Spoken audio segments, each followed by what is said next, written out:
Welcome to the Black Duck Revival Podcast. I'm your host, Jonathan Wilkins. I'm excited to have you join me as I speak with a fascinating collection of folks, all of whom have in common that they've made a way for themselves by finding an intersection between thoughtful consideration and the tactile work of getting their hands dirty.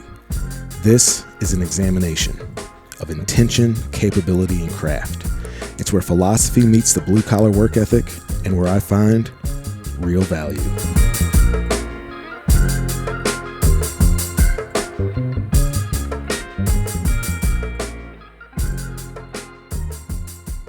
Hey folks, before the podcast starts, I wanted to remind you all that we've got the pre-order available for those Turkey Bebop 2026 t-shirts. They a hilarious, delightful image based off of the Superfly movie poster from the 70s.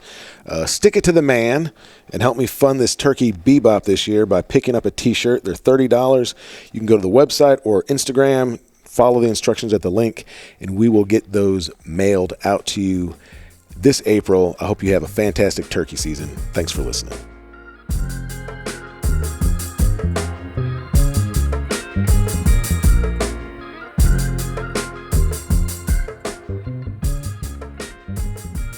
Hey folks, welcome back to the podcast. This week, I'm in far western Arkansas, Van Buren, close to the Oklahoma line, and I have the pleasure of sitting here in the living room of Mike Yancey of Pine Hollow Longbows, Pine Hollow Trapping Supplies, in what is admittedly one of the more impressive trophy rooms I've been in quite some time. Mike, thanks very much for letting me come and visit with you. Good to have you. So I just alluded to the trophy room we're in here, and it's like the first thing you see when you walk in the living room. But, man, I'm looking at a bunch of really impressive pronghorn shoulder mounts. You've got caribou. You got whitetails, mule deer. That's oryx, right? Yeah, they call them an oryx here in the States. In South Africa, they call them a gemsbok. Okay. Is that kudu? Kudu. You've got I looked at this other stuff. You got a couple of black bear shoulder mounts. You've got 3 black bear rugs. You got a color phase from Arkansas, and one of my favorites. You've got the mighty turkey on the wall here. And dude, there's lots of stuff to talk to you about. We've been talking for a while already, but there's lots of stuff to talk about. As I said there in the intro, you're a bowyer. You're a professional trapper. You've got a lure making company.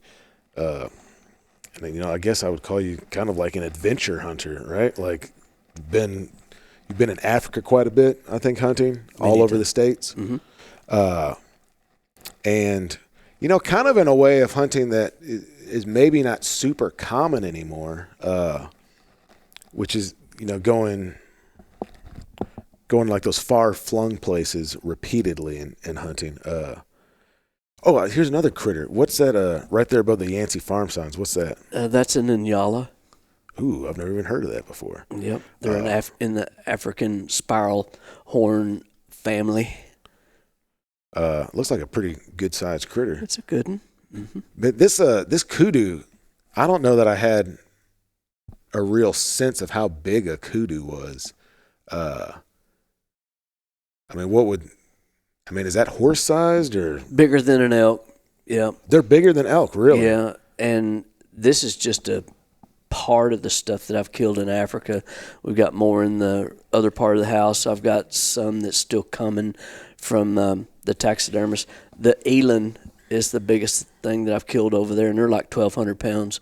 Wow. I've killed a couple of them over there, and they're massive. They're like shooting a bull moose. They're that big. And primarily, we were talking about you've taken most of these animals with like trad archery? With primitive sinew-backed Osage bow. Okay, so you know what? We're gonna have a bunch of places to go to in this conversation.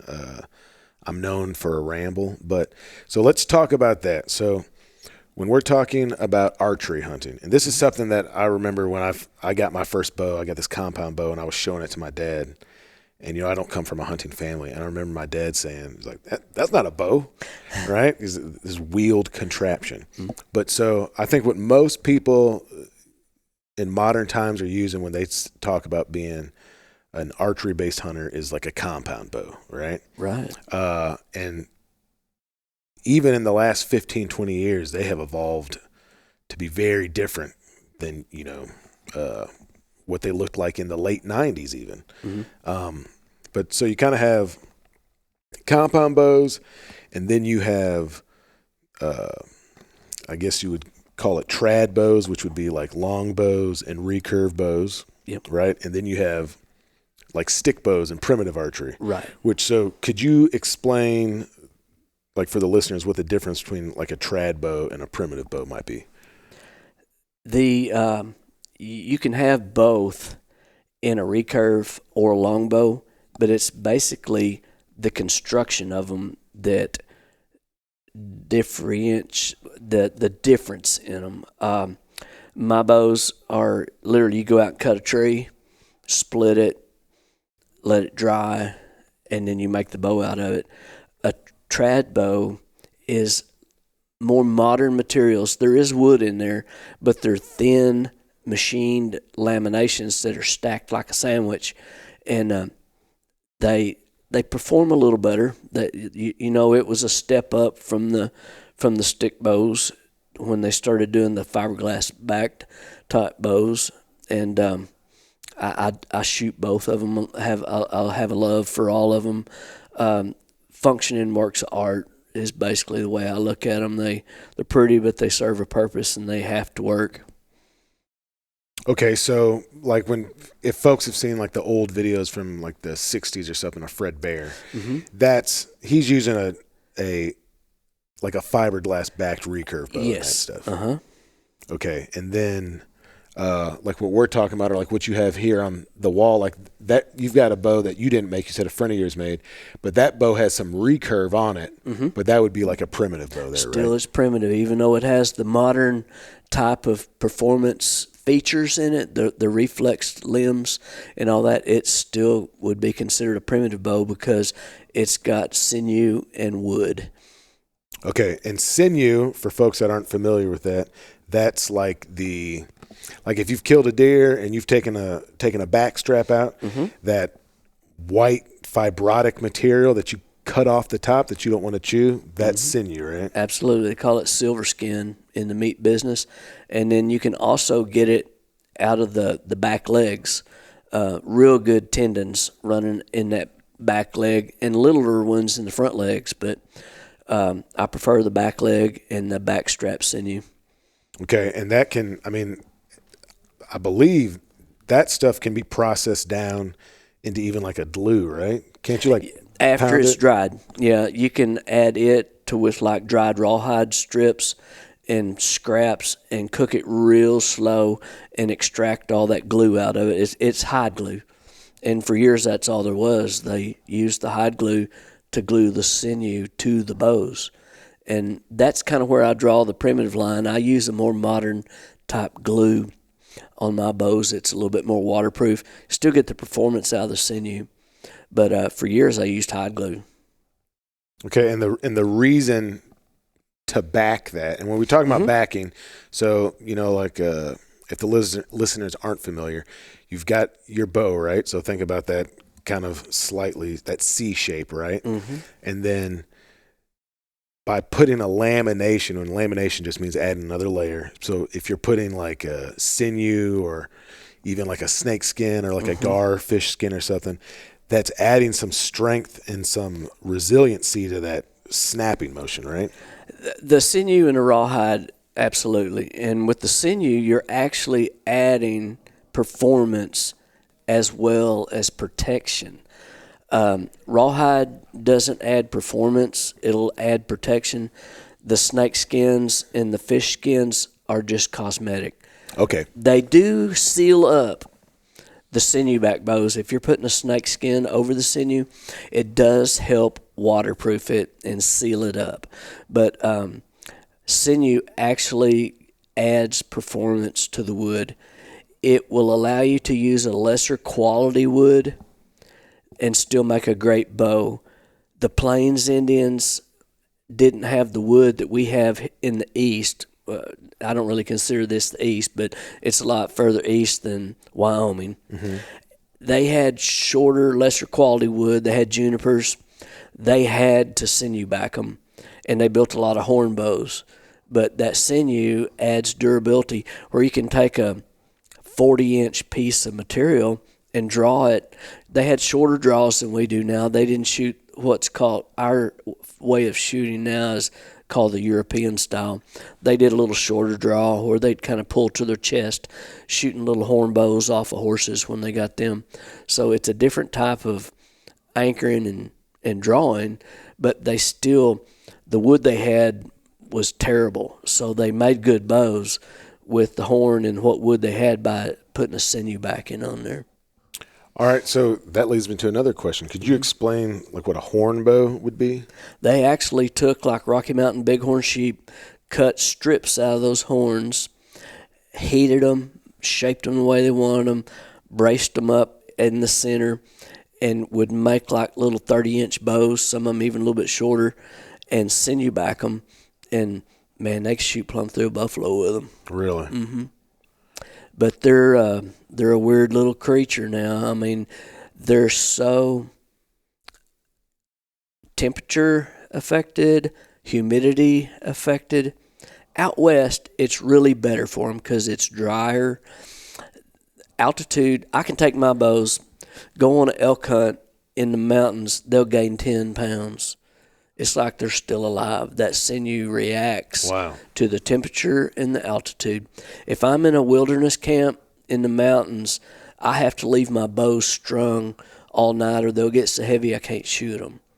And typically on a primitive bow, you unstring it at the end of the day so it can rest and pull back into reflex. But out there, I think you could leave them strung indefinitely, not hurt them a bit. Because that sinew's constantly pulling that wood into reflex, and they'll literally pick up so much weight you can't handle them. And look, I'm like we talked about, like when I first became aware of you, just reading these traditional bow hunter magazines years ago. Mm-hmm. But those smaller kind of bows and those horn bows, those have a lot of analog, like what the Mongols and stuff would have used, right? Mm-hmm. They about conquered the world with a pony and a Mongolian bow. They were masters at both horsemanship and archery. And those little old short composite bows, they would draw back almost to theirself when they were unstrung. And there's so much history in this stuff. I don't want to get on a soapbox and go to beating my chest and running people down. But the mentality of some hunters now is that they're the greatest there's ever been. They don't have a clue how we even got here. These guys that we wouldn't even know how to make bows if they hadn't carried it on, taught, and they were way better with what they had than what we have available now. You know, it's just the history, just like the Mongols you mentioned, Genghis Khan. There's such a, and the Plains Indians, they were masters at horsemanship. They were natural artists. They just, especially like the Blackfoot, the Sioux, the Crow. They dolled it up for no reason. They didn't have to make it that pretty. I mean, but they went above and beyond. Everything they did was just beautiful. And if you'll appreciate that history and learn from it, you'll realize we're not the first that's done this, you know, and it's been done for hundreds and hundreds of years, and they were way better than what we are. So there's some good artists now that can build this stuff historically correct and it perform like it needs to. There's guys that can do it, but they didn't invent it. And you know, it's to think about that too is like the equipment that they were using to do it. Like you talk about primitive equipment and then being able to build, pieces of functional art like you're describing. Absolutely, they're right? masters at it. I don't know if I've talked about this or not. There's a project I've man, I tried to make some stuff happen with it a couple years ago, and a lot of this weird esoteric stuff that I'm involved in, like these brands don't see any money in it, so it's like a lot of it has to be passion projects. But over in Western Nevada, you got these, and this is just a very hard pivot or segue, but they got these sinks, right? So just at the base of these mountains where snow melt collects.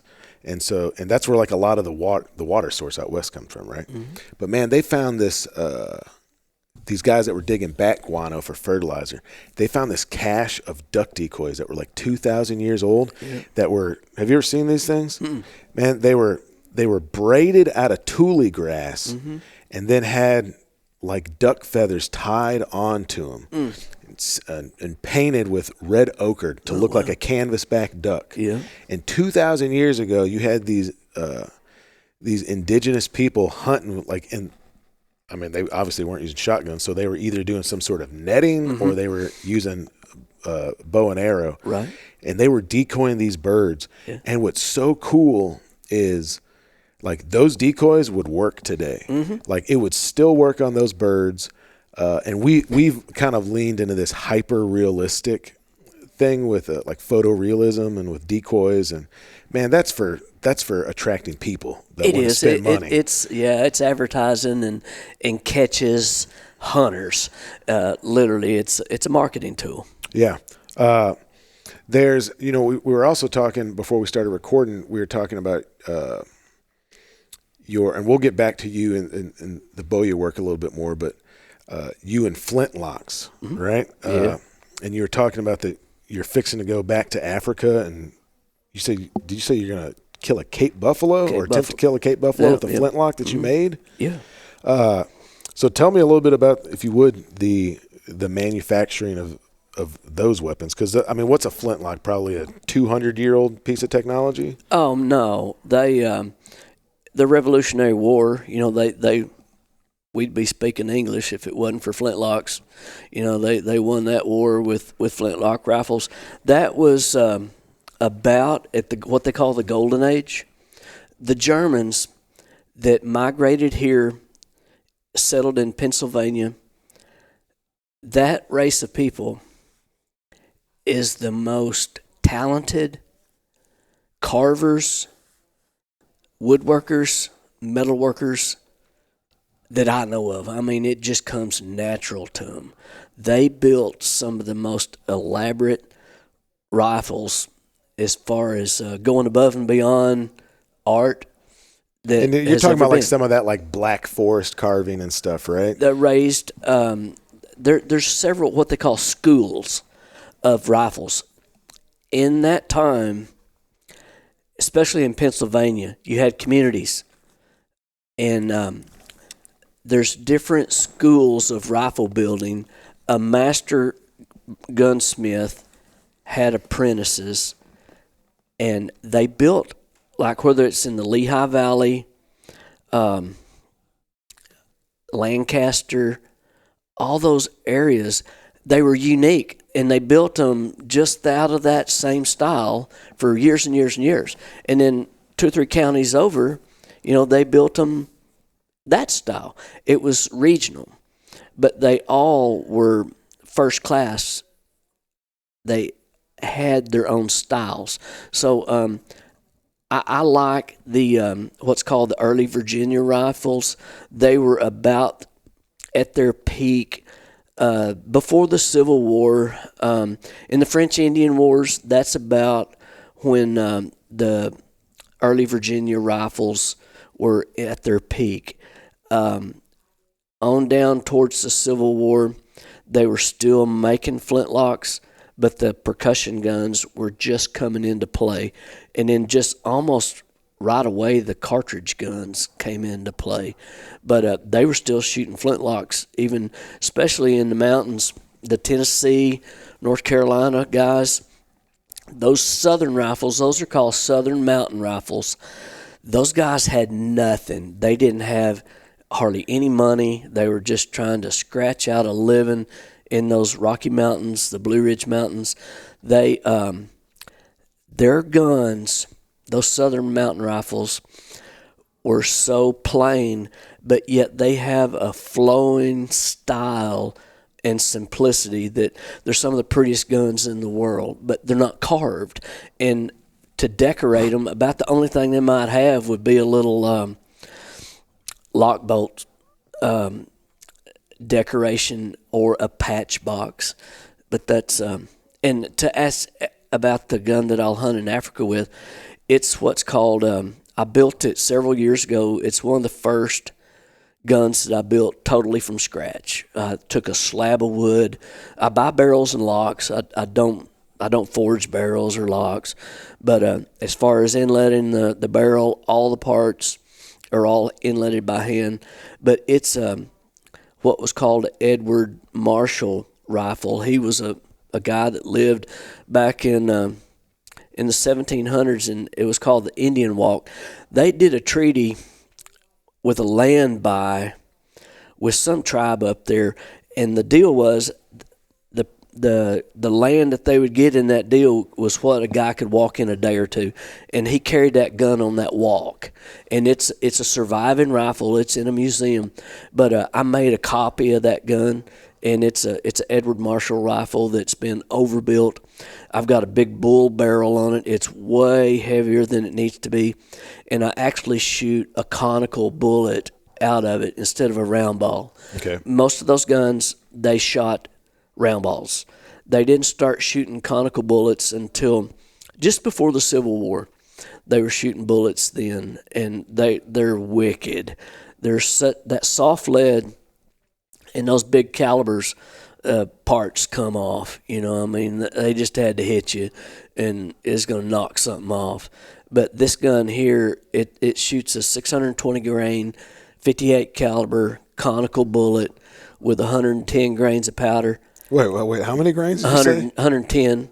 Okay. Black powder. Yeah, real black powder. But wait, so you said 110 grains of black powder, but how many grains was the bullet? 620 with the lube on it. It's over 600. That's just huge, the lid. right? It kills on both ends. Yeah. Yeah, and I've got a big wide butt plate on that to take some of the recoil out. Mm-hmm. And if it wasn't for that, man, I can't shoot it off a bench more than 3 times. I'll have a headache all day. But I started preparing for this Cape Buffalo hunt last week, and if I shoot off sticks, your body takes a lot of the recoil, and it's not any worse than shooting a 3-inch Magnum. Okay. But if you're shooting on a bench, I mean, it's devastating. It hurts. But I took it to Africa about 4, maybe 5 years ago, and my outfitter, Cape Buffalo, are dangerous. They're in the Big Five. They're called the Black Death for a reason. They're like a grizzly. You can shoot them, but there's a fatal shot, but there's a lot of life left in about 30 seconds between getting shot and dying, and that's why they kill so many people, because they do have such a they're made to kill lions, and they can take a thumping. So you're endangering not only yourself. If it was just me, I'd shoot them with a longbow. You know, I mean, if it's just me and I'm not endangering the whole hunt, but on a Cape Buffalo hunt, it's an orchestrated deal. You got a PH with you with a double gun backing you up. Usually a second PH even behind that with another double gun. So you're talking a lot of horsepower and some rifles. And I don't take it lightly when I'm endangering 2 and 3 of my very close PH personal friends that I've hunted with for years. That's not something that I will take lightly. Like I say, if it's just endangering myself, that's my fault. But when I've got guys that are with me, backing me up, you know, I take it serious. So I've started preparing for that hunt. Here, shooting it off targets, but I took it to Africa 5 or 6 years ago to test it on larger plains game. And my outfitter kind of wanted to see. He knew I'd killed a ton of stuff here in the States with it, but he wanted to see what it would do on the bigger plains game. And I took a wildebeest bull and a eland bull, both of them extremely big animals. Dropped both of them in their tracks. That thing's got some punch. But even a Cape Buffalo is even a little bit different than them because the way their ribs are designed to, like, they're almost shingled, and you've got to go through a rib to get to the goodies, and so it's going to be controlled. I'm not going to shoot unless it's just right. You have to. African game, their vitals are more forward than anything you've ever seen in North American game.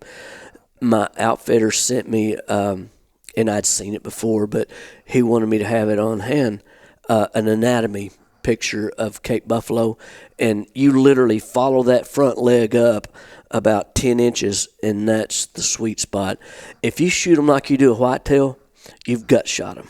Really? Yep. If you try for that sweet, big, short enough lung shot, like you would on a whitetail, follow the leg up, drop back about 5 inches and about 8 inches, you literally just gut shot a buffalo. And almost all this plains game is that way.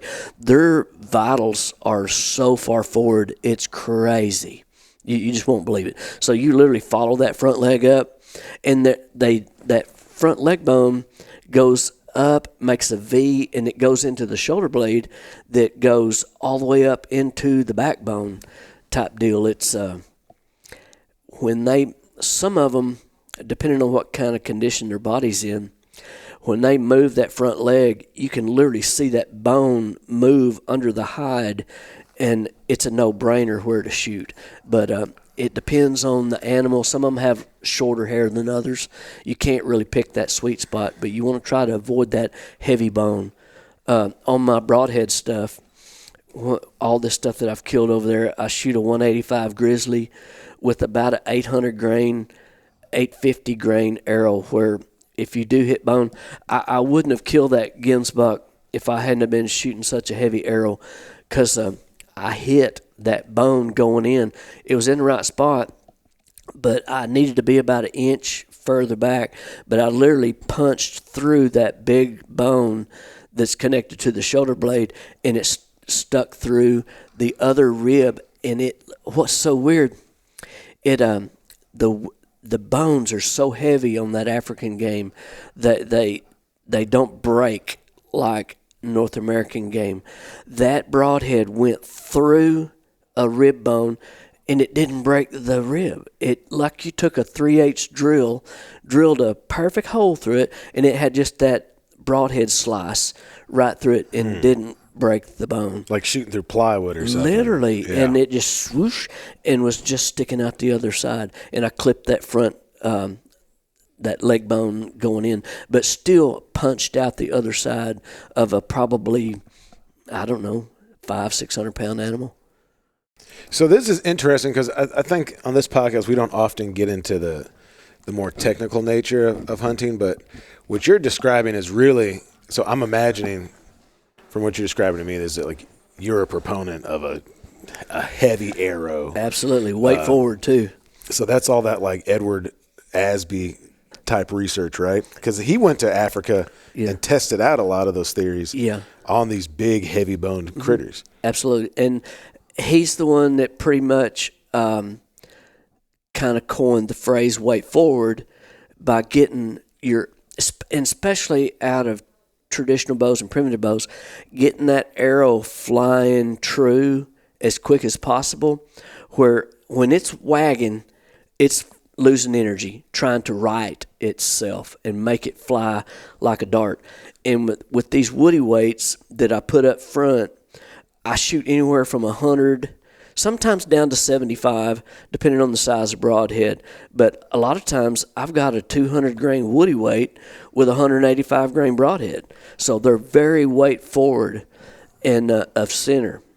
And man, you can just see nothing but knock just a few feet out of the bow. That they're spinning perfectly true, and they'll just thunk, thunk, just that kudu. I blew through him. The arrow's laying there on the ground. Really? Yeah, with a 63-pound longbow, and just arrows laying right there on the ground. And see, that's an argument too. So I think, especially with, like, the proliferation of Western style hunting. Which when I learned how to bow hunt, like the guy that was teaching me, he essentially told me, he was like, anything past 35 yards is unethical. Yeah. And now you got a lot of guys that are shooting 80, 90 yards out west, right? But what you're talking about is like close shot, heavy arrow setup, right? And also I bring that up because guys that are shooting those long distances, and I guess it started a while ago, but there was this push for heavier and heavier bows, right? So like I shoot a compound at 60 pounds, which a lot of people think is like child's play even, right? Yeah. And it's killed everything I've ever tried to get with it. But so you're saying like there's not a need to shoot 100-pound bow, which also 100-pound trad bow would be a very different experience than like 100-pound compound bow. Oh yeah, right? there wouldn't be one guy out of 1,000 that could handle that kind of weight out of a traditional bow. That's like one of those old style English longbows. Yeah, right? and they were pulling them and they were just lobbing arrows into formation out there 200 yards away, just a volley of arrows. They weren't shooting a golf ball at 15 size target at 15 yards. They were lobbing big, heavy arrows at long distances into formations of artillery and different types of formations. That's the way they just stood there and shot arrows at each other. It's not the close, accurate stuff that we're doing. So let me ask you this, Mike. So we're talking about primitive style bows, right? We're talking about, I guess, in the scheme of stuff to where we're now, maybe kind of primitive style firearms that you're using, right? What is the impetus for you to lean into these, what some people would probably term as like antiquated methods? Yeah. But, if you're talking about you've spent decades and decades like mastering these crafts and not just being a proponent and using them, but also wanting to make and understand and be involved in those processes. Like, what's the impetus on all of that for you? Oh, you're 110% right. It's a progression. There's guys that back when traditional bows got really popular there for a while, it was kind of the neat and cool thing to do. There's a lot of guys shooting them that had no business shooting them as far as in a hunting situation. There is a degree of proficiency that I believe you owe the animal, and to be ethical, some of them just have no business. They'll never get there. And even though I wanted to go to Africa when I was 13 years old, I wasn't ready until I was in my 50s of doing this my whole life. There is a mental game that you have to be able to control your emotion. The African stuff with primitive bows, even traditional bows and primitive firearms, there is your close situations. They're very, very, very effective. We'd have starved to death hundreds of years ago if we didn't have them back then.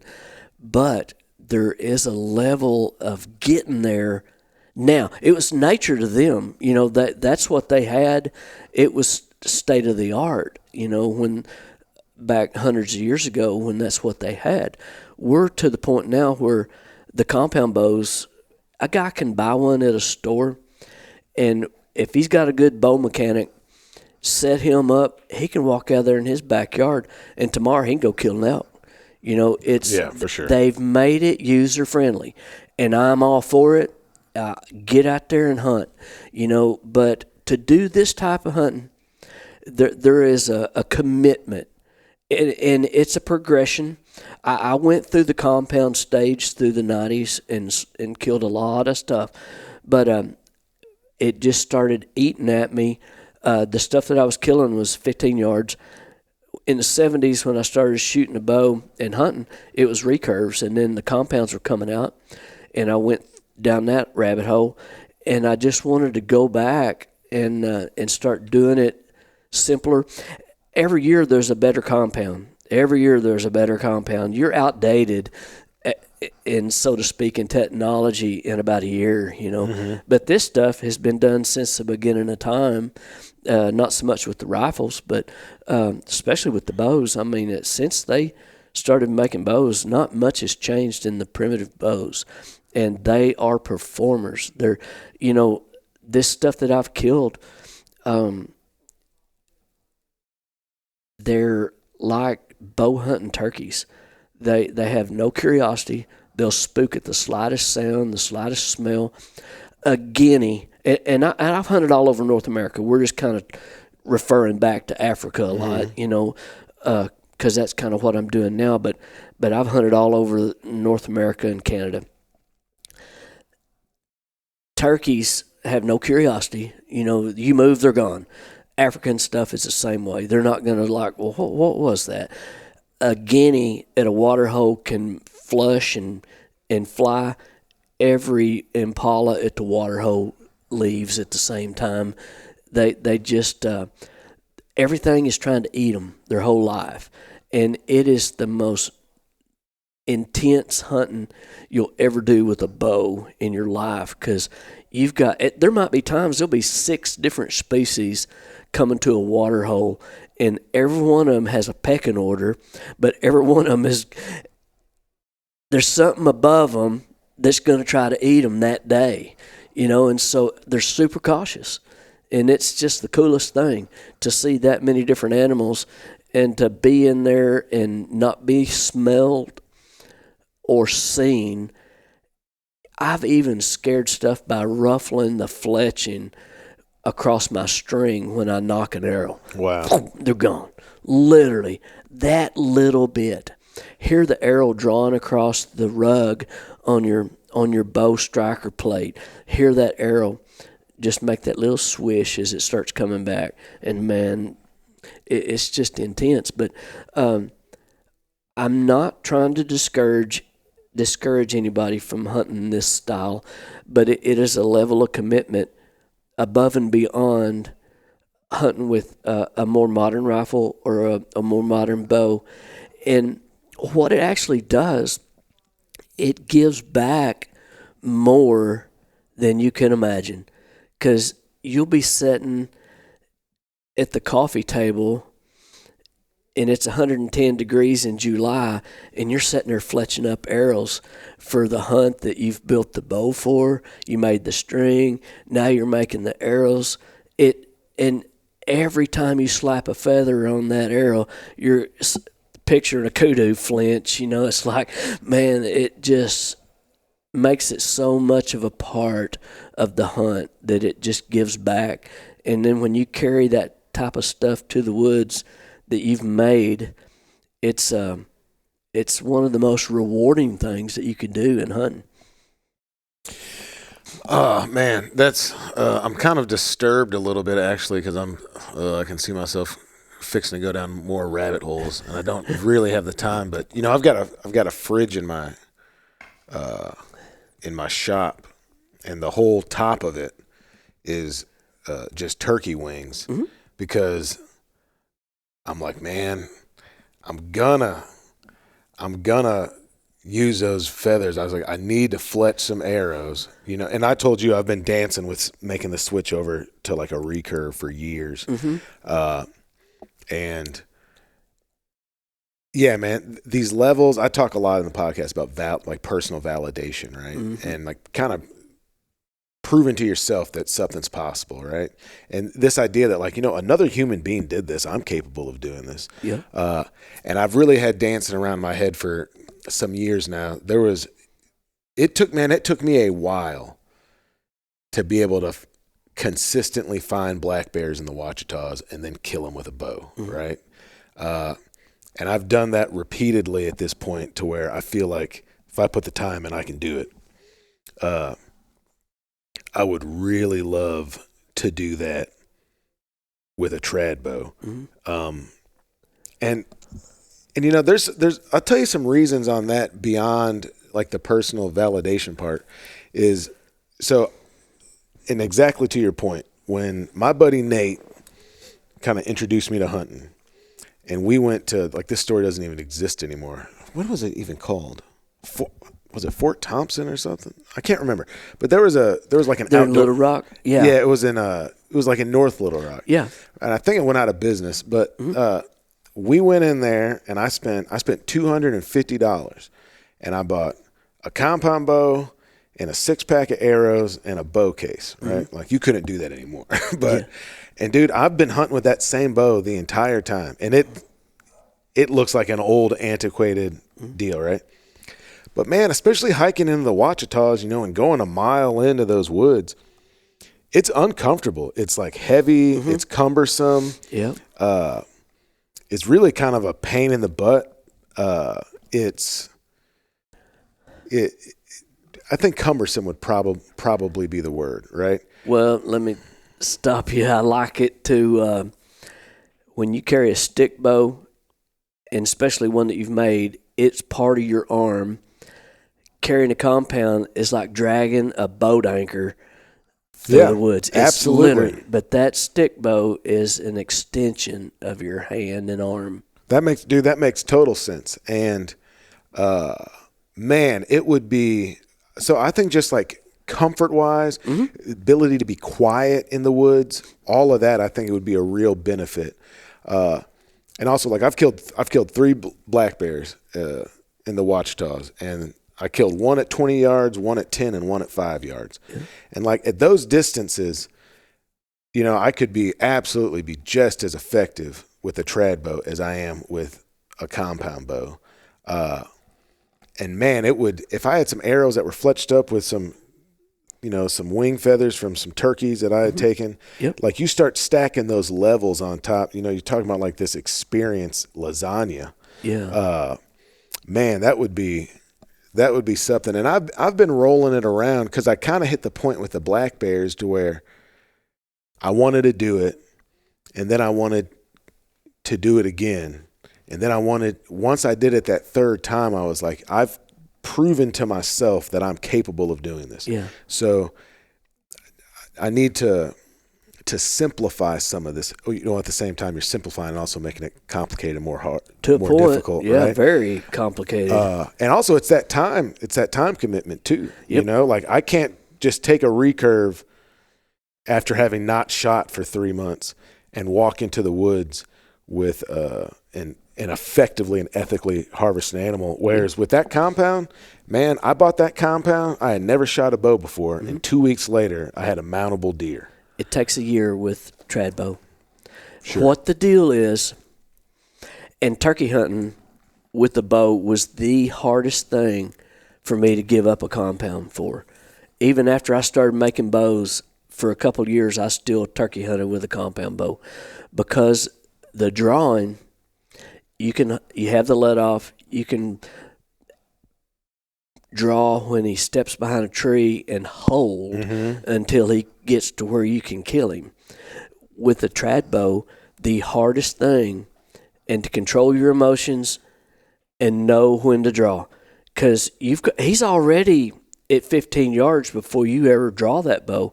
You don't draw when he's out there at 40 with these long bows and hold it till he gets to 15. And you're drawing on a trad bow. You draw, anchor, let go. And let her rip. And it's all at that one moment that when the angle's right, the distance is right, the body position is right.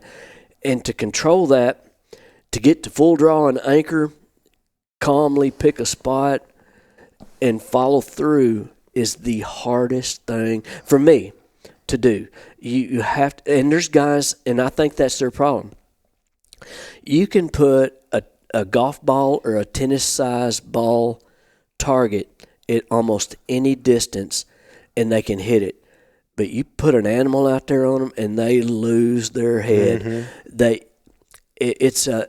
I think with traditional bows, and I even hunt the same way with flintlocks. I let them get close.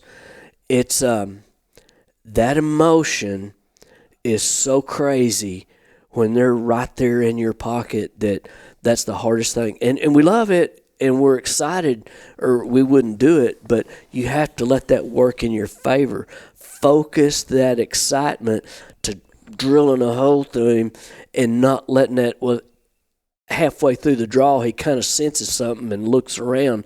You got to crank her on back and come to full draw and anchor and execute the shot, because you get one opportunity a lot of times in a season, and that's it, to get them in that kind of distance. So to maximize the opportunity, you've got to do your part and execute it. And that's the mind game. That's why I'm glad I didn't go to Africa when I was in my 20s, because I wasn't mentally prepared for the responsibility of following through and making it work. Yeah, there's tons of game, and you're going to get lots of shots, but it'd be a train wreck, because you have to pay for anything you nick. If you hit it, you pay for it. And I could see, and I've had guys go with me that weren't really prepared. They thought they were. Mm-hmm. And target-wise, they were. But not, you better have some game over the years piled up to have that experience. And one of the things, the best thing, I think there's two things that can get you there with a traditional and a primitive bow. One is stump shooting with judo points. Yeah. Walking through the woods, walking through the pastures, shooting at unknown distance at little clumps of stuff that stand out, picking a spot, following through, doing that every chance you get. The next is like going to Texas on a place that's loaded with feral hogs and stalk them. That gets you that adrenaline rush of getting in their pocket, right in there with them, and controlling those emotions and following through with the shot. Because pigs, if they don't smell you, you can get up on them. Yeah, you can about kill them with a club. But to get in a group of pigs and draw, get anchored, pick the shot, and make it happen, and not let your head blow up from all the excitement is what you want to do. Man, that's you talk about stump shooting. That was one of the, and I told you when I used to live in that trailer out in the woods, man, that was the thing I used to do. Is I would just walk around and I would I'd pick leaves out and I would pick shadows out too, especially when the wind was blowing and the shadows were like moving. Oh yeah. And I feel like that was the saltiest I ever was. Yeah. Was when I could hit doorknobs doing that. But it's a perishable skill, right? And like I could absolutely not go and do that right now. Well, accuracy is addicting. When you're shooting good, you want to shoot more, and you keep going. And I guess there would be 3 points to put out there with, and that goes with a compound bow as well. At the shot, don't turkey neck and jerk that head up to look and see where that arrow's going. Everybody wants to watch that arrow fly. Yeah. And in a hunting situation, and flintlocks are the world's worst, do you want to jerk up and try to get over the smoke and see where the hit was so you can follow up? But you have to do a mental several steps in a shot, progression of a shot, to have that follow through at the end with these type of weapons for consistent accuracy. And with my bow, I tap my glove on my side, I knock the arrow, I make sure that it sounds like it takes 10 minutes to do it, but it's a fraction of a second, ding, ding, ding, and you're done. But I get my stance right, I get my grip right on the bow, I make sure the arrow's knocked, my gloves tapped on there right, and then I predetermine where I want to hit before I ever start the draw. I've already picked that spot, and I'm drilling a hole through it, and it's not like I hope I hit it. I picture that arrow blowing through where I hit it in the actual exit, and then I don't lift my head up. I make myself stay locked in until thump, thump, it's went through. And that is the hardest thing to do, two things, to not panic during the draw, and then the next, to not want to peek and look. follow through. Pick that spot and follow through. Man, so what you're actually describing to me is, I love it because there's these themes that are just kind of like repeated throughout me doing this recording process. It feels like with different people, but so you're describing a series of processes that once you get in to the entirety of it, right? There's really like so we've touched on like the personal validation part of it, right? But there's also seems to me what you're describing is like a meditative quality to it, or really maybe even entering into that mindset of like stoicism, right? Like you have these processes, you have these personal commitments to process that you have dedicated yourself to, and that follow through is ultimately the most important thing. And then that final execution is, that's maybe the crescendo of this orchestra that you've been putting together. But you've spent all this time putting, the viola and the flute and the strings and knowing where that timpani is going to go. Yep. And then that you get that final crescendo at the end. I think that's impressive, but man, the scale at which you have done this is pretty fascinating as well, because like this room that we're in, and you're saying this is just a little bit of stuff. Oh, yeah. This room that we're in, if you took half of these animals away, this would be an incredibly impressive room, right? And so, I guess I'd ask the question of, how did you get to this scale? Because it sounds like you've been going to Africa for a long time. You've traveled all over North America for a long time. And we were speaking earlier, you said you worked as the meat manager at Harp's grocery store for 25 years. 28. Yeah. Which is, my mother-in-law, she was lifelong at Kroger, and her second husband, my father-in-law Jerry, he ran the dairy department there. Actually, I performed their marriage ceremony. This is just a weird aside. But they like had met each other at Kroger. They had this like weird grocery store connection.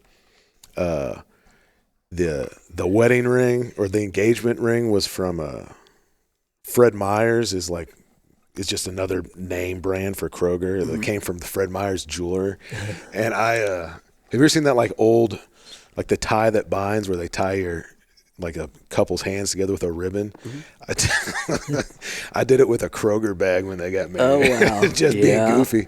Yeah. But that, that's another aside is that, and I think probably just with modernity, less so now, man, but that used to be, getting a job at one of those grocery stores, man, that was like a really good job that you could make a nice wage and get a good pension from it and build a good life from it, right? Yeah. It was good to me. And so you did that, and then at the same time and I'm imagining you're married, raising a family and stuff, right? And then still finding time to go and travel and go on these adventures. Yep. How did you prioritize that and then balance it? Well, for the last 15 years that I was there, I was building up the archery business to the point where I could step into it. I knew that was the goal, when I retired, to have the archery business to where I could still make a living out of it, because I wanted to retire early. But at first, it ended up just being a way to pay for my trips. Any bows and stuff or supplies, I'd go to conventions, and I would mix the time, part for hunts, part for conventions and shoots and stuff. Back then, before the internet was really big, those big 3D shoots scattered all over the country were money makers. Now, I mean, you set up as a vendor, and people got their stuff for the whole year at those shoots, where now they get it off the internet daily. But that's how I did it. I just it was just what I did when I wasn't working, and it was just a way of life. And then, you mind if I ask you how old you are? Just turned 65. Dude, I'm guessing you started at Harps fairly young. Yeah, I don't know. It was like in 83. when I started there. Okay. Yep. That's the year I was born, man. Yeah, oh wow. Which Yeah. is Yeah. shoot. I'm starting to feel. You see, I'm holding in my hand my Yeah. my cheaters, my reading glasses. So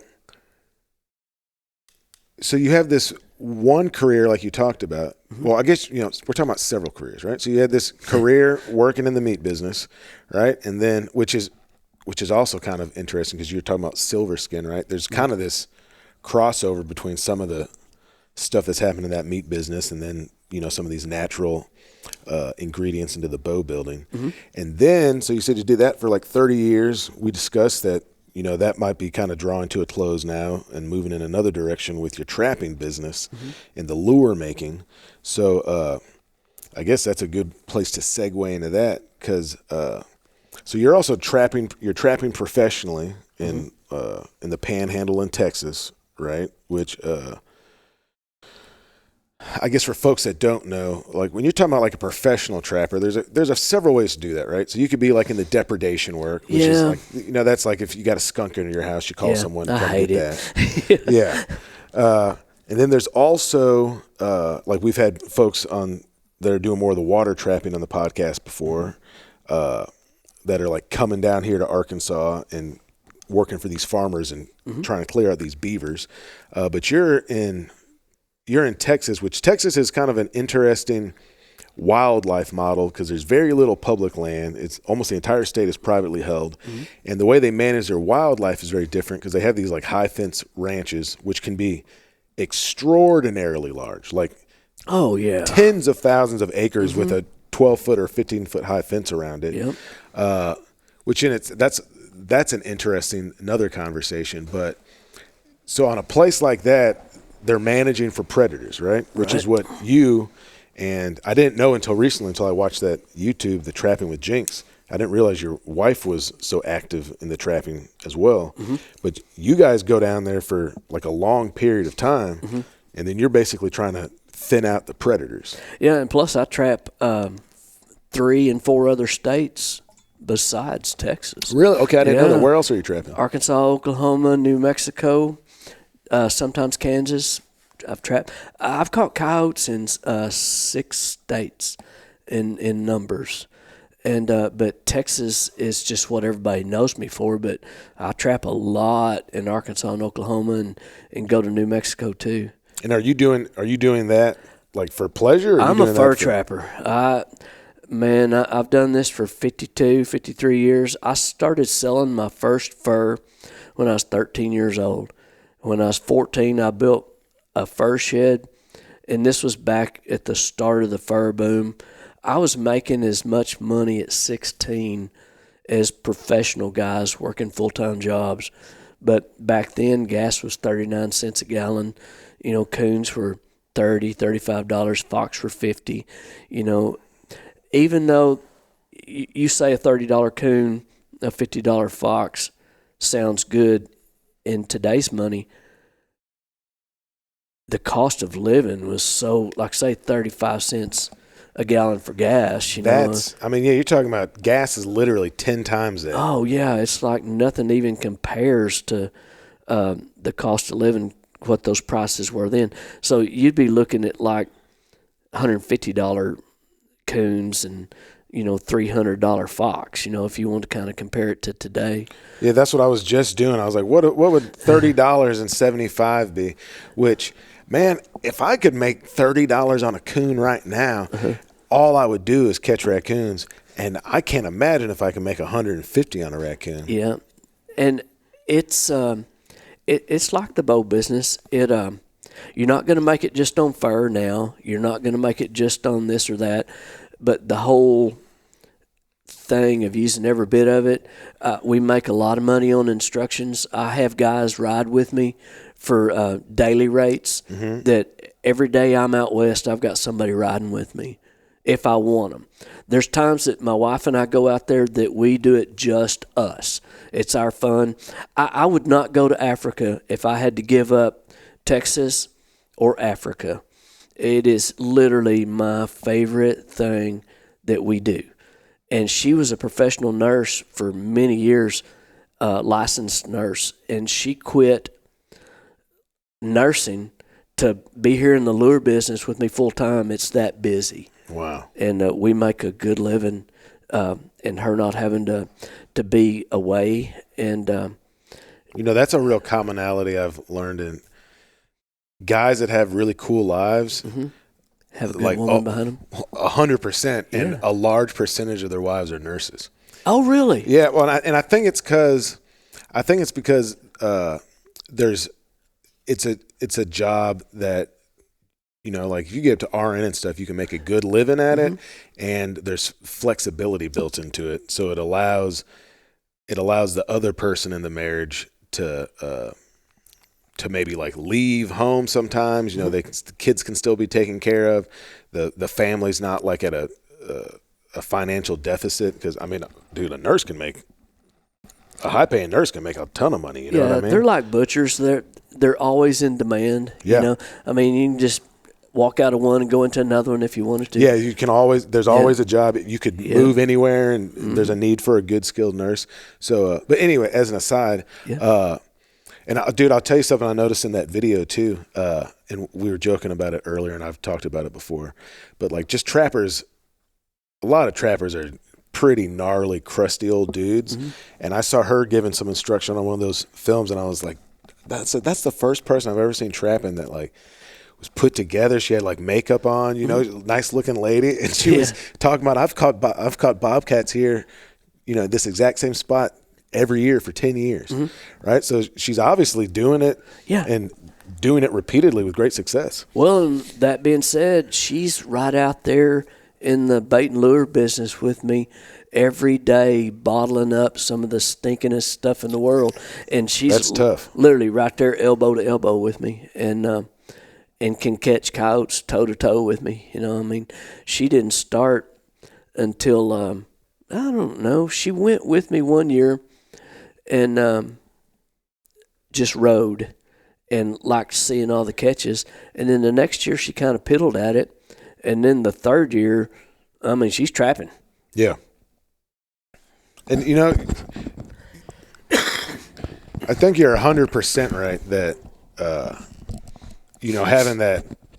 having that partnership level is really important to like personal success, and familial success. Also, I think that, if we're just talking generalities here, like, obviously like there's kind of like a innate difference, I think, oftentimes in like the natural skill sets of men and women. And like my wife is naturally a much better shot than I am. Like I've watched her iron sight. I've literally seen her like set up hang a bunch of grapes and iron sight with a 22 and shoot individual grapes off. Wow. Yeah. I absolutely can't do that. My skill set is in kind of holding my wits together when an animal gets close and like getting close to critters. Yeah. But she's naturally a much better shot, and she's also she's one of the best trackers I've ever seen. Yeah. I think a lot of women, their observational skills are on a different level, and that's the kind of stuff that I would think would be a real benefit, especially in trapping. It's just noticing things, and having kind of that sixth sense about why an animal or a critter would want to be in that spot. Yeah, some of it's learned behavior over a library of memory experiences, but some people just have that natural ability. But you ought to be trying to build up a storage of past experiences to draw on, to where it's just second nature where to put your set. So I guess then when it comes to trapping for y'all, you're obviously trapping for, like we said, the love of the game, right? There's some income coming from the fur market, right? There's income from selling the skulls. Then you're able to repurpose like the meat and the glands for your lure business. And then you're also, I imagine, like, there's bounties and stuff. If you're just trapping professionally and you're helping a ranch property out, right? Like they're paying you for, because you're providing a service for them, right? Some of them. So then let's talk a little bit about the lure business, because it's not new, but it's maybe like the most recent addendum to your outdoor empire. To me, yeah, absolutely. I've trapped my whole life, and when I was a senior in high school, everybody has all these deals that they gotta put what they want to be when they grow up. I literally, mine was I want to be a professional trapper, and it's. I have had a lifetime of being a kid and making a living at it. Who gets to go out and shoot squirrels with a flintlock that you built, make a living making bows, hunting all over the world and trapping and making a good living, It's not like we're on food stamps or anything. We do good, but I was so hesitant to get into the trapping business because in the primitive bow business, I had that market. It's such a small piece of the pie of the archery business, but I had that segment of the industry. I was known for 25 years of being the go-to guy for primitive stuff. If you was going to do the wild thing, you got it from me. And when we looked at buying out the Ouachita River Valley Bait and Lure Company from Billy, he was in Camden, Arkansas. I told Christy, I said, man, we're just going to be another little fish in a big old pond, because in the trapping business, it's a huge industry, and people don't realize how big it is, but especially the further east you go and then west, you've got little ma and pa lure companies and makers that have been doing it forever, and they've got a following, and customer loyalty.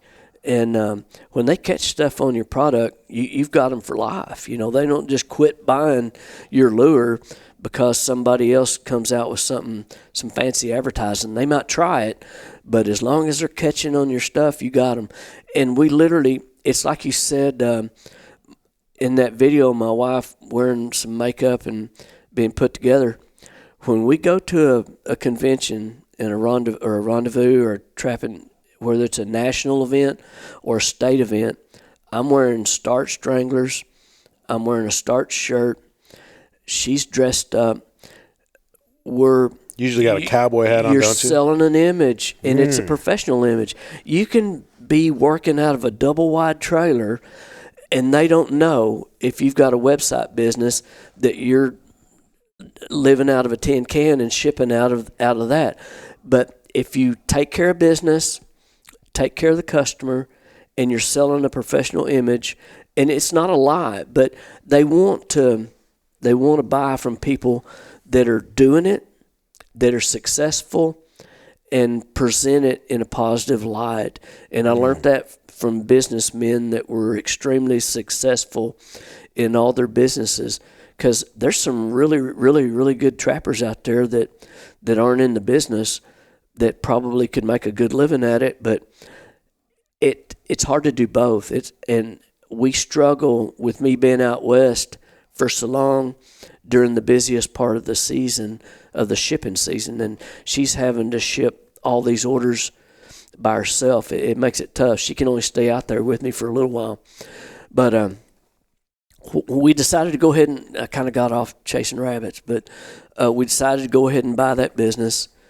And at first, it came with enough product to pay for itself. And I told her, we can get our money back. It might take a couple of years, but we got it right. And we put it on my archery site on the Pine Hollow Longbows. And I was already selling a little bit of supplies on there and some bait that I'd been making for a few years, but I didn't have a clue how to make lure. I did not. Even though I'd trapped for my whole life, I didn't know anything about it. Well, when we bought that from Billy, it came with the formulas, the recipes, and the inventory. And so for the first year, less than a year probably, we put it on the archery site. Well, it took off because it had a following, and they found us from past customers. And then we built the Pine Hollow Trapping and Supplies and started it on its own, and then it literally just took off from there. And then since then, back in November, we bought the Kansas Trapline products from Ed Snyder in Kansas, and we've got a website for it as well. So we've got 2 trapping businesses and the archery stuff. But man, I'll never give up trapping. I don't care how busy the lure business is. I'll always be out there trapping because it's just such a part of my life that the customers, we love to ship same day or next day, and we've built that into our business model and our kind of our mission statement. It's same day or next day, and during from December till the end of February, you can't imagine how crazy it is. And sometimes just the sheer volume, they've got to wait a day or two before we can ship. Mm-hmm. And then especially when I'm out in New Mexico or Texas for a month and a half with all of them put together, it's hard on her to do it, but she can hang and stay ahead of them as long as the weather doesn't get bad and the shipping systems kind of get backed up. And that's, too, you're still dealing with a lot of the Christmas shipping problems with UPS and FedEx and the post office. They're loaded up, busy, and it takes them a lot of times until about the middle of January to kind of get where they're rolling back to normal, where your shipping times aren't so delayed. And a lot of things are out of our control there, but we pride ourselves in shipping same day and next day if at all possible. Man, that's a big deal. Man, I'm sitting here, a big part of this podcast is it's like super based in like my own selfishness, right? Because I like meeting people that I think are interesting, that are doing things that are compelling to me, right? And I'm always getting tidbits from folks. And I'll tell you something that you just spoke on that is my wheels started turning, right? And it's something I probably do not place enough importance on. And I think it's because I kind of come out of this like rock and roll music background, like this punk rock stuff, which is, like damn the establishment kind of mindset. But I think, I have to remind myself that, I just turned 43 last week. Like I'm a 43-year-old dude. And yeah, that the way you present yourself makes a big difference. And I think probably sometimes I'm a little too cavalier with, like I make sure I don't smell bad. Like I'm clean, right? Yeah. But like, my wife would love if I would start going to the barbershop again and like, just keeping a fade and like a beard line up and all that kind of stuff. And I do think what you're talking about, all those little things communicate intentionality to people, right? Mm-hmm. Like today, in today's era, if you don't have a website, that people will automatically discount you. You could have the most fantastic product, but if you don't have a website and a website that looks good and is well functioning, they're going to discount you, right? Same thing with that shipping. Like someone turning a product around and shipping it to you quickly makes a huge difference in the way I interpret that service and my desire to give that person repeated business. Absolutely. Right? Yeah. It's like when I do these hunt experiences that I offer for folks, right? I really try, and every year I've done it, I've really tried to refine it. And it's like from the number of people that I have, I think when I initially started doing it, I allowed too many people to come, and I think I still gave people a great experience, but I was like, I could do a better job if there weren't so many people here. I could give more individual attention, timeliness of the meals getting put out, right? Like folks not having to wait after. If we hunt twice that day and we come in and you're cold, they need hot food on the table then. They don't need to wait another 45 minutes. All of those things stack up. And I think it communicates to your customers, your client base, that, you value them and that you're committed to doing the best job you can, which is what makes folks want to come back. And that repeated that repeat business, I think, is the ultimate sign of that. Like I've had folks that have hunted with me 2 and 3 times. And those are pretty big expenditures, like to come travel across the country. You're paying airfare, you're renting a car, then you're having to pay me for lodging and hunting and tags and all. I mean, it could rack up. Yeah. And so that lets me know that I'm hopefully doing a good job. But yeah, what you're talking about as far as like presentation, starch pants, like starch shirt, and then also you and your wife, like being there together, showing that united front, people understanding this is a family business. Yeah. I think people really appreciate that. Yeah. It's a way of life. It's not just a commercial. You know, I mean, if money's no object, advertising is there and you can portray whatever you want, but advertising catches trappers. Good lure catches animals. And you've got them for life. I mean, when your product, the little jingle and the little carrot dangling in the ad, it'll make them try it that first time. But when you've got a following from, like when we bought out Billy Doris with the Washita River Valley, the Hoochie Coochie, the Buffalo Oil, and the Liquid Killer Beaver, those 3 lures had a following that they just, you've got a built-in business, and it's rare getting that quality of lures that can stand alone. And the same thing with the Kansas Trapline products with Ed, the Oklahoma Suicide Sauce, the Tallgrass Supreme, X Factor, Pants Down, those 4 or 5 lures and a couple of baits have enough following that you've got a built-in business. Then all you got to do is take care of the customer. And then since then, of learning these methods from these guys that develop these lures, I've developed a style. In my Texas two-step, I will put that lure up with any bobcat and coyote lure in the country. It'll go down in history as one of the best ever made. And I learned that just from buying Billy and learning how he made lures. And I thought, I know a couple of ingredients that nobody is using that I think will be killer. And I've got guys that buy it by the pint, you know, and when you're selling lure by the pint, as high as it is, you've got them guys using, you can't make them quit using it, you know, because it's going to keep catching.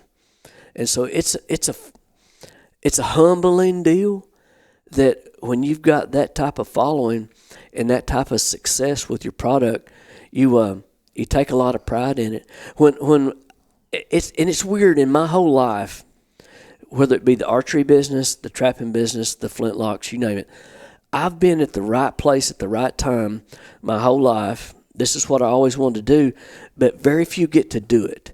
And I've had doors open at the right times to allow me to do it that I could have just been beating my head against the wall trying to make it happen. And it's almost like you got to be meant to be to do it.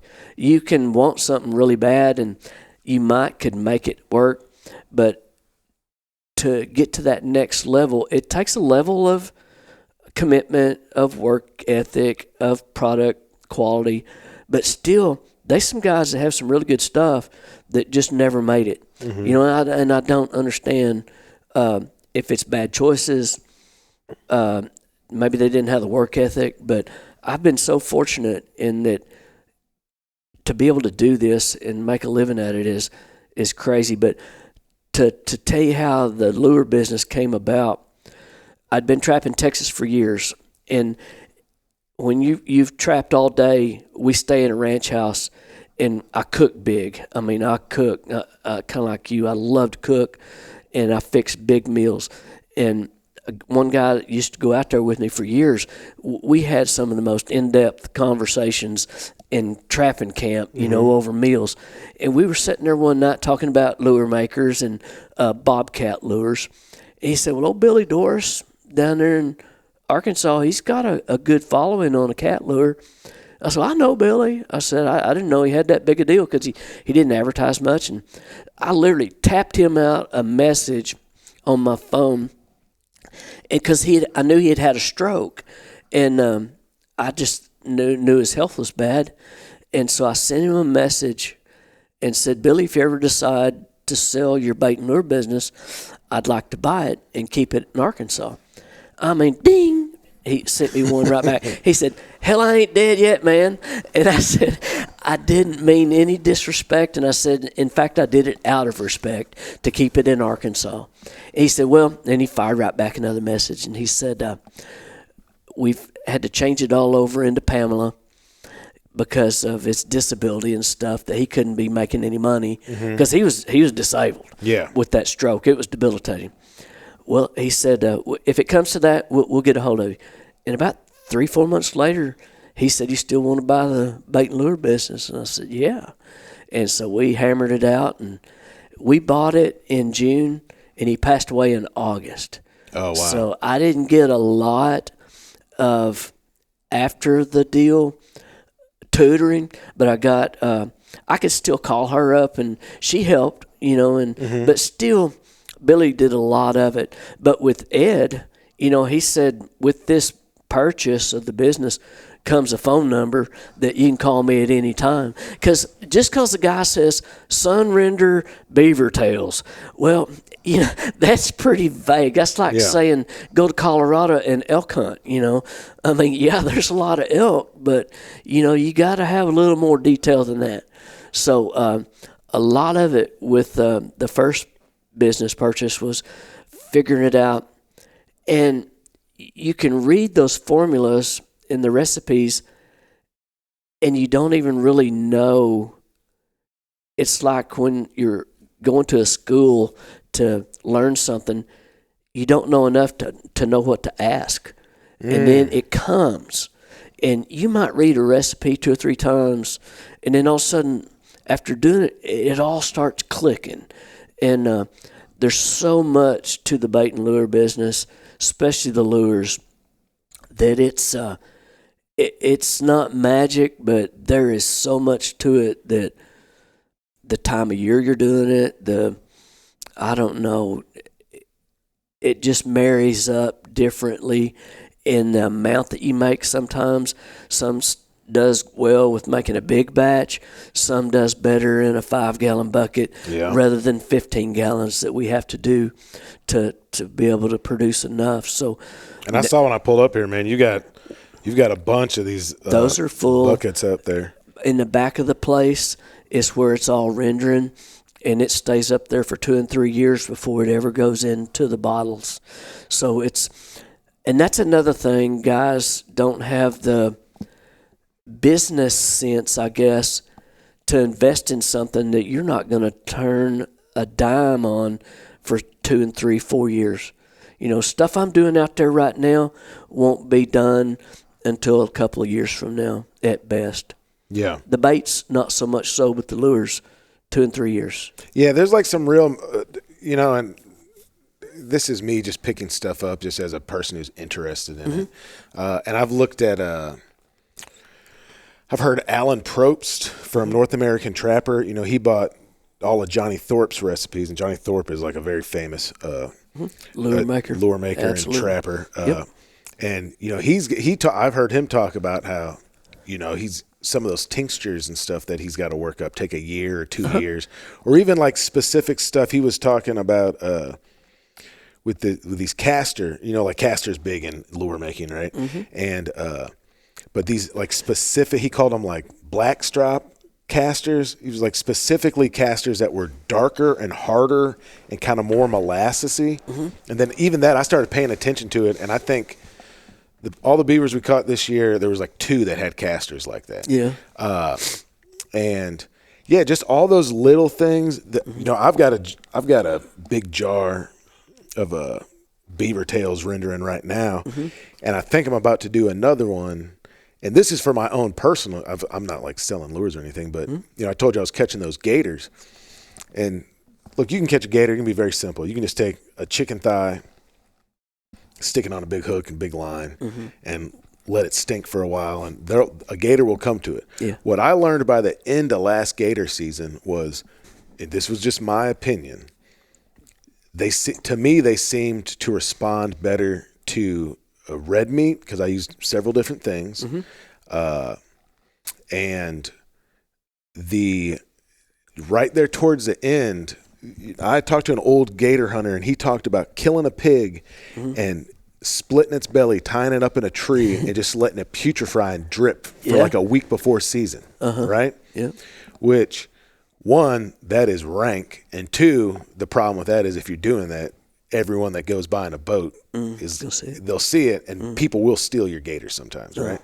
So I started thinking about it, and on a couple of the last gators, we threw some beaver tail, rendered tail oil out there, and we had some good catches, right? Now I think we could have caught it without it, but then this year when I was beaver trapping, and this is the first time I had done that, I had gotten a hold of some lures that were really oil based, and I had heard another lure maker talk about throwing a little out there in the water and making an oil slick for them. And I could visually see that oil slick work down. And I said, man, you know what I'm going to do this year is I'm going to take all these tails and render them down, and then instead of hanging a pig up, I'm going to throw a cup of that beaver tail oil out there and let it work its way down the bayou as a call. Because I also saw there was one spot where I caught 6 gators in this bend, and it got better and better and better as I kept. And like there was one time I was pulling a gator in, and there were 6 other gators just sitting in like within 20 yards of me. And I was like, they're keying in on this place, just having them in there. I was like, so I just need to do that from the beginning. But all of that to say that, I just chunked up this tail and threw it in this jar. And then I was thinking about doing another jar, and I was like, you know what, man? I'm going to do those chunks different. I might make that smaller, or, just. It makes a difference. It's just like I said, reading that recipe, just because it says sun-rendered beaver tail oil, there is some little fine bits and pieces that if you do it differently, the whole outcome is totally different. So it's not like baking a cake, and there's so much in the lure business. You mentioned Alan talking about the tinctures and stuff. You don't just get A, B, and C, dump them in there. You got to make A, you got to make B, and C, and they're all combinations of other things. Now, asafoetida, catnip, things like that. You can buy that, and it's a lure ingredient, no big deal. But when you start talking about these tinctures, these different oils, you have to make the stuff before you can make the stuff. That's what's so 2 and 3 years down the road complicated. Well, but that's also got to be super neat when you do put all that work and time into it, and then you're also pulling from that repertoire of locational knowledge and experience with the place, and you put it all together, and then you come back and you've got that animal right there the way you thought. Man, that's got to be kind of a special feeling. It's another deal, and all of this is the same. It's like a full circle type deal. Your bait and lure is not the magic potion. Your place is not the magic potion. It's a combination of all. I had one set in Texas this year that in 15 days on that ranch, I caught 5 coyotes out of one set. I never put another drop of bait or lure at that set in 15 days and caught 5 coyotes. So it don't take a lot. And if you got good quality bait and lure, that was on a drag. He could get away. He'd get 20 yards over there and be hung. And literally, when I remade that set, I didn't even have to take a hammer and work the bed. I just popped the trap back down in there, sift it up, and walk off and leave it. And that just goes to show you, you had location, you had good bait and lure, you didn't overthink it, and it all come into play. Yeah, dude, that's an excellent point. It's like that spot I caught. I mean, I caught half of the gators I caught last year in one spot. Because it's just, and it came from trapping, man. It came from being like, there are places that make sense that a critter would want to be. Yeah. This is kind of exaggerated numbers, but it's 100% right. I tell these guys, they say, well, what's your success to catching so many coyotes? We have an unlimited amount of traps. I can set 300 if I want. But I would a whole lot rather catch 100 coyotes in 10 sets than I would in 100 sets. So we capitalize on the locations.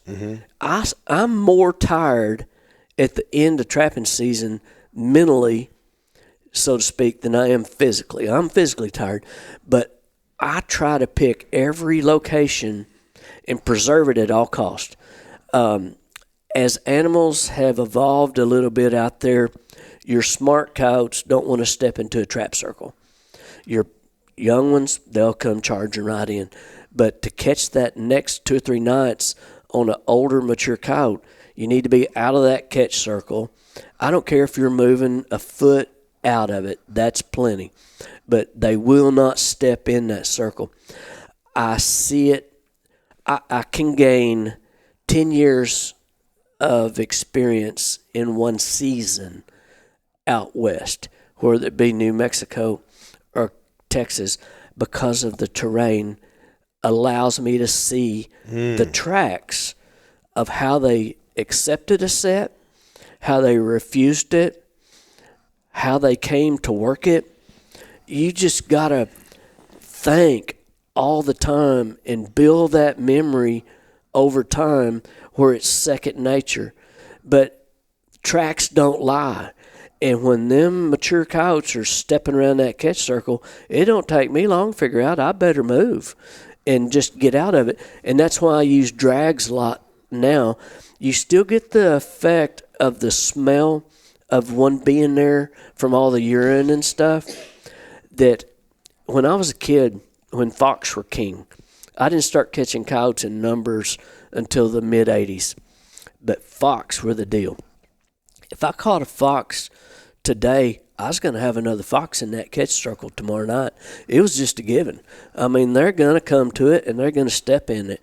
But now, not so much with fox and not here, but out west, those coyotes, I don't know if it's because they can see so much around the area, but those tracks, and it might have been happening here and getting refusals. I just couldn't see it in the farmland, in the grass and the leaves and stuff that we have here. But out west, you can see when you missed one, you want to figure out why. Yeah, you can see exactly where they stepped and where they didn't step. And whether it worked or whether it didn't work, or if they just would not work it because they wouldn't step in that circle.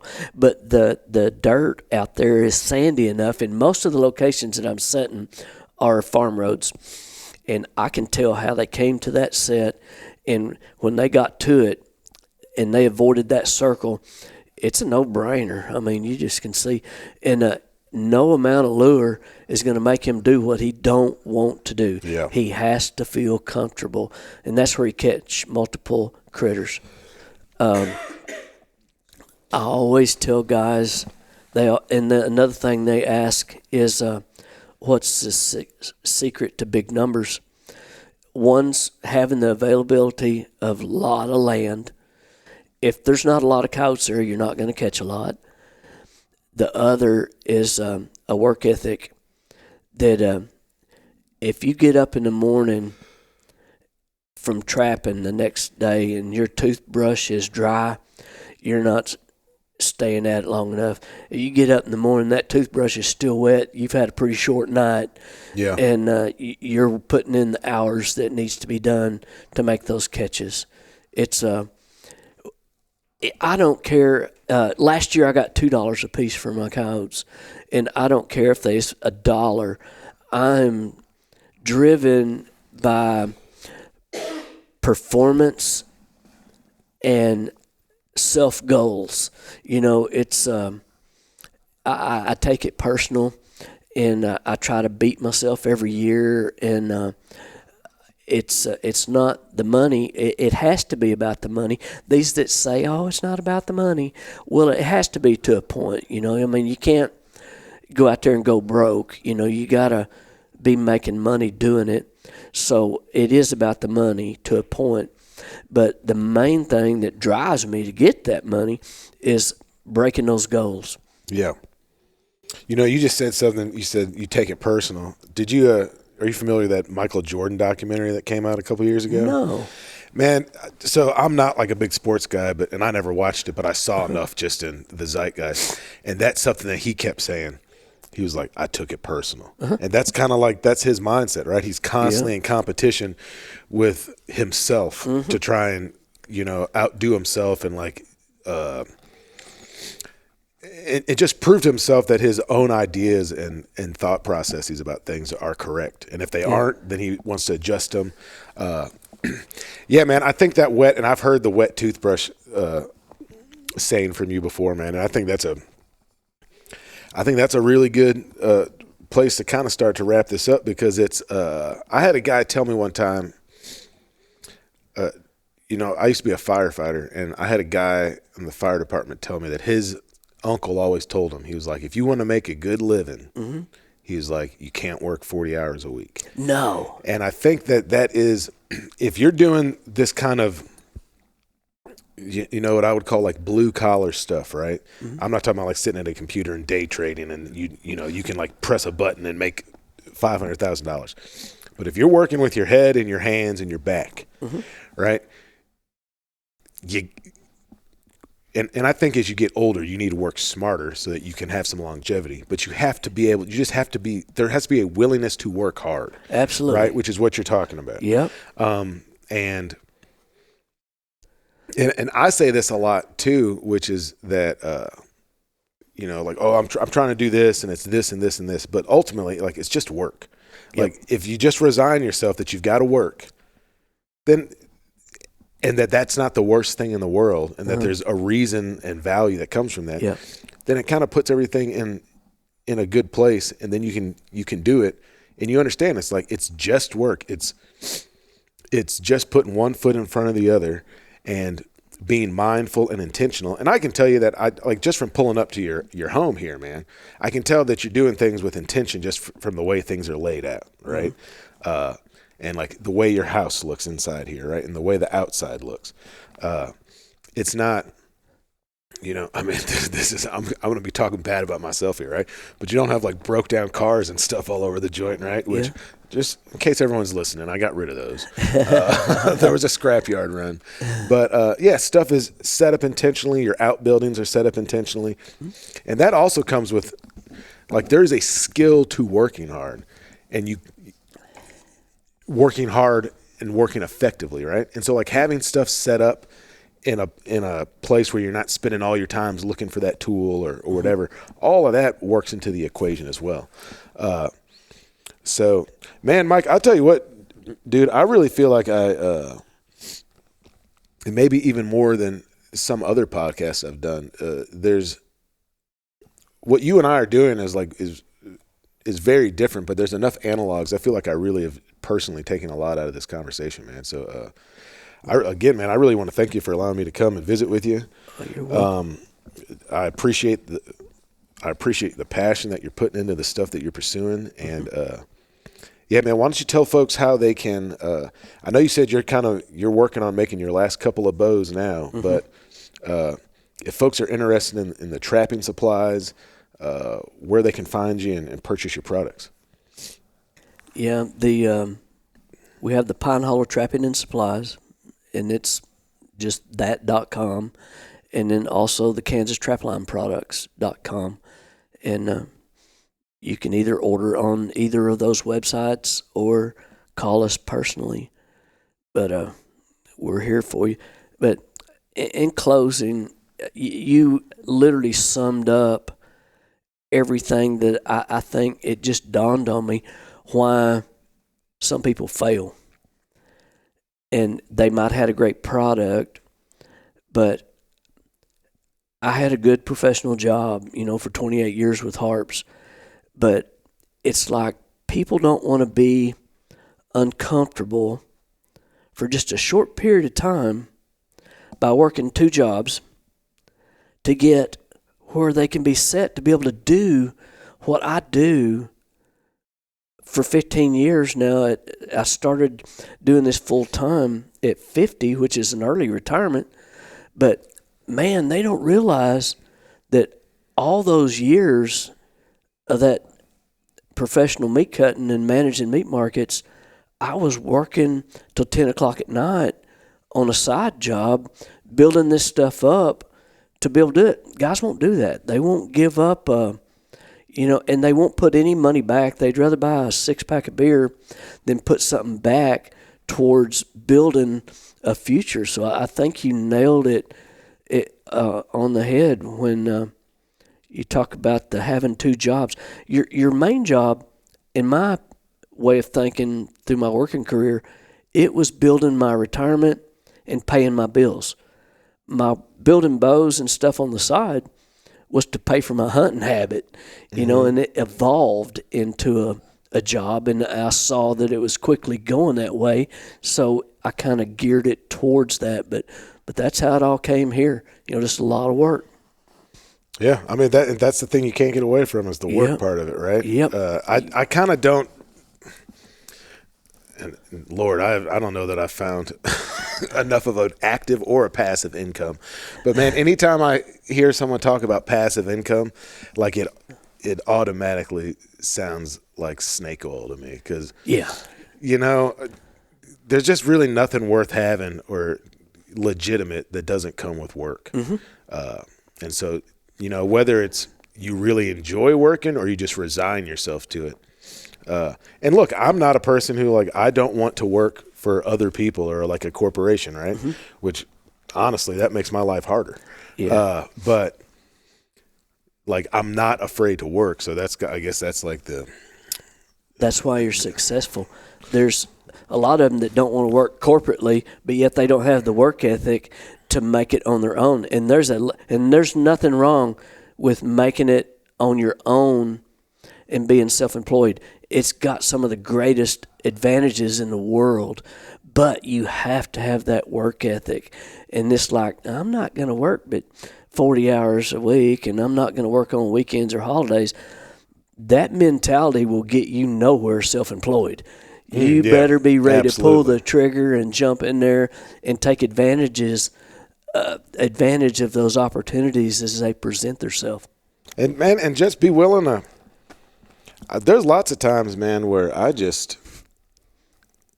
doing something in the moment I would prefer not to do. Sure. And I just say, well, I would prefer not to do this other thing even more. But then I think about, and I keep going back to man, I had such an awesome time last September. I mean, I spent a month hunting ducks and hunting pigs and catching alligators and taking people to do that and having their success be my success, right? And for a lot of people, just doing that one time would be like the trip of a lifetime, right? And so if that means that, last week, I trimmed out a cabin all week, and then I finished that on Thursday afternoon, and then Friday I hauled scrap metal, and then Saturday I raked leaves, and then yesterday I worked on prepping garden beds, right? But every day, man, I had dinner with my family, my wife and kids, and I had a pair of headphones on. I was by myself most of the time during the working day. I was listening to things I thought were interesting on podcasts. I got to, man, I'll tell you what, if talk about the theater of the living. If you want to see a show, go to a scrapyard, man, on a Friday afternoon, because that is an interesting place. Yep. And I mean, it was a good week. And I felt like I stacked some wins. I got some bills paid. I stacked some wins. I worked on some passion project stuff, and just take it a day at a time, week at a time, month at a time, and before you know it. Got a plan, and it all comes together. We'll see. Well, again, Mike, man, thanks so much for your time. I've enjoyed being here. You're welcome. And folks, thank you. Thanks for listening. Until next time.